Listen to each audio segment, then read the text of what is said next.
Welcome everyone to the Spark Path Microlesson Library.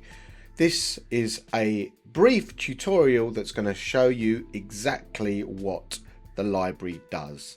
So this is the log on page. We've got an about page at the top and we've got support page down at the bottom. Everywhere you'll find this button here which will allow you to actually feedback on any issues within the app. So let's log in. When you log into the library, this is what you're going to see.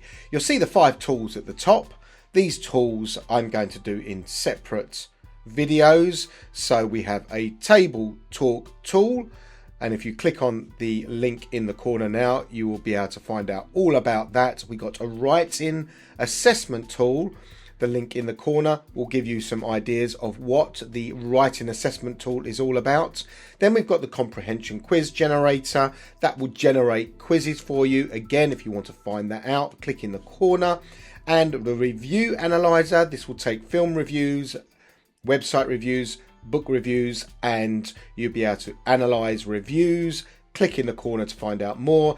And finally, my favorite is the spelling test generator. This will allow you to create different spelling tests depending on what age group and what words that you want to feed it. Again, click in the corner to find out more.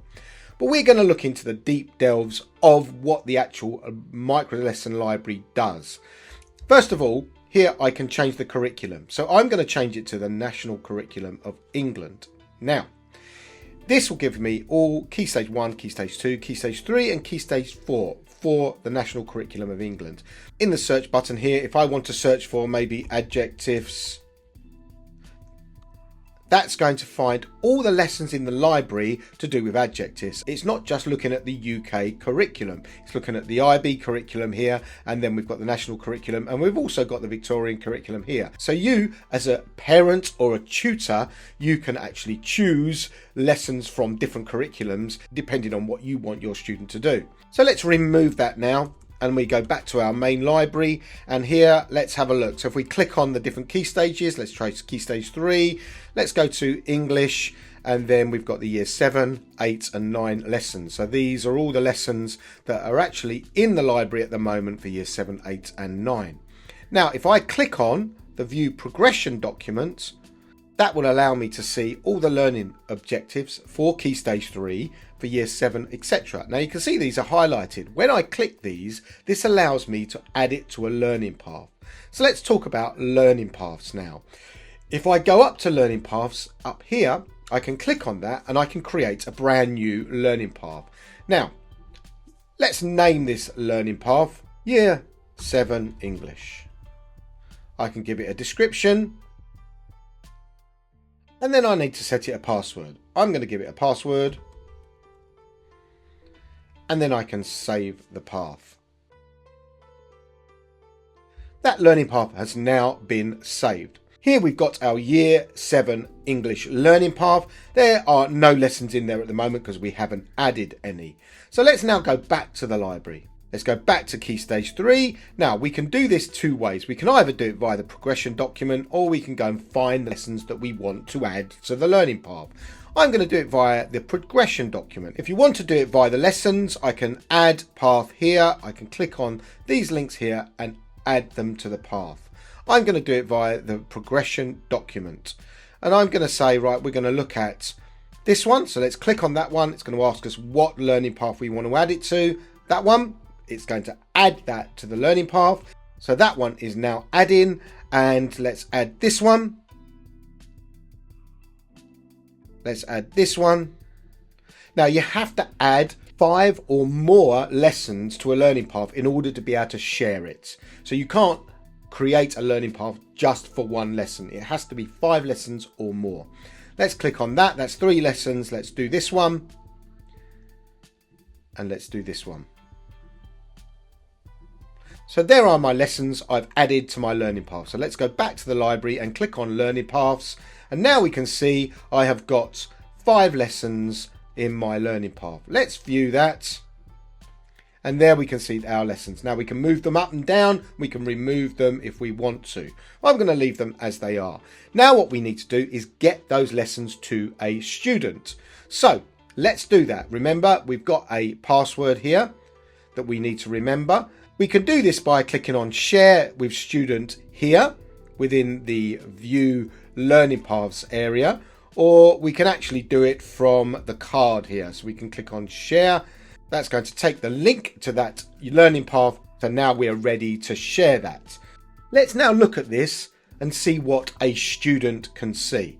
So I'm going to open up another private window for this. So now we're going to emulate as if we are now on a student device. There is my shared link. I can press return to that, and that's going to open up that learning path for the student. Now it's asking for a name. The student would put their first name in, or it could be a completely random username that the teacher has asked the student. So in this case, I'm just going to put in Richard, my name. Now there's no class code at the moment. That functionality has not been released yet for schools, so there's no need to put a class code in. We're going to start the learning. Now what we're going to do is we're going to put our password in. So let's put the password in and unlock the learning path. Now you can see here are the 5 lessons that I as a teacher then gave to this student. Now the student has to go through and do these lessons. So I'm going to do these lessons very quickly. I'm not going to go into the details of showing a lesson here. If you want to know more about the lessons, then you can click on the playlist link in the corner of the screen right now. Let's go into this lesson, and I'm just going to do these lessons very quickly. So this is the review from the end of the lesson, and the student can do various things at the end of the lesson. We're going to go back to our learning path, and what will happen is it will say it is completed. Okay, it's gone in green here. We can look at the feedback for that lesson. We can copy the text, or we can download that as a PDF. Okay, then they go forward and do the next lesson. Before we do that, let's go back to the teacher view, but I'm going to close this window down. So this student has had enough today. They don't want to do any more. So we're going to close that down. And now we can go back to the teacher view.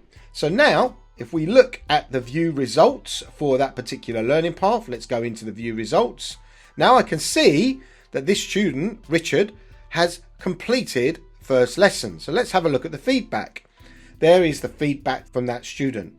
So again, the teacher can copy it or download it as a PDF. Now, we can't see any of the other lessons, obviously, because they haven't done the lessons yet. So, and at the moment, the summary tool is disabled because they need to have completed all lessons in order for the summary button to be enabled. We can delete that as well if we want to. Now, let's look at when that student comes back and does a day 2 of learning. So they're going to do the next lesson in their learning path. So let's go back and we're going to share that again, and they won't need to share that wherever they've saved that link. So let's open up a new private window. Let's paste that in. Now I'm acting as a student on day 2. This time I am going to put, now this is the same student. I'm going to just put Rich now rather than Richard. Okay, this student is not using the same name as he did in the previous lesson. So let's see what happens. Let's start the learning. Unlock path. Now, we know that he's completed lesson 1, but he's put a different name in. But he's going to go to lesson 2. Let's see what happens. So we're going to do lesson 2. We're going to go through this. I'm going to go through this lesson very quickly. You can see here the skills review has been generated. Let's go back to the learning path. You can see that has actually been recorded. We can view the feedback if we want to, but we know that the student has actually done lesson 1 as well. So day 2 has finished. The student closes down the browser, okay, and we go back to the teacher view. So let's have a look at what the teacher sees. We can view the results here. We've got 2 students, Rich and Richard. Now they are both the same students. The student has got the name wrong. They put 2 different names in. So what we can do as a teacher is merge these. So let's merge the students together. We're going to select the 2 students that we want to merge and combine the selected. It's going to ask us which is the main one. We're going to keep it as Richard. We could choose either and then confirm the merge. Confirm again. Merge is successful. Now that student is in one place. So that allows us to still keep that data safe. We are not sharing any of the student personal details, but we can merge things together if a student actually gets their name wrong. So what we're going to do now is we're going to go and complete those other 3 lessons. So I'm going to do this very quickly.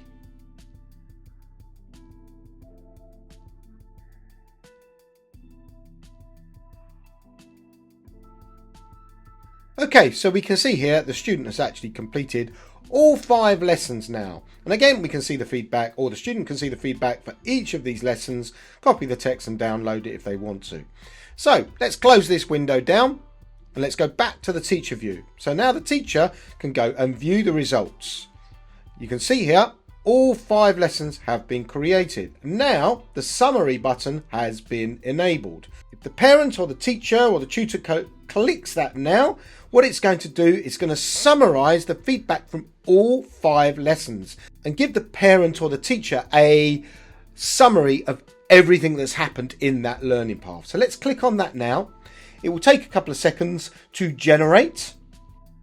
And now you can see this is the full report of everything that's happened in all of those lessons. And again, we can copy the text and we can download that as a PDF for the parent or the teacher, and then they've got that to keep. So that is the Spark Path Microlesson Library. The library is getting bigger and bigger. More and more lessons are being added daily. If you would like to have a demonstration on some of the lessons, then please click some of the videos that you see on the screen now.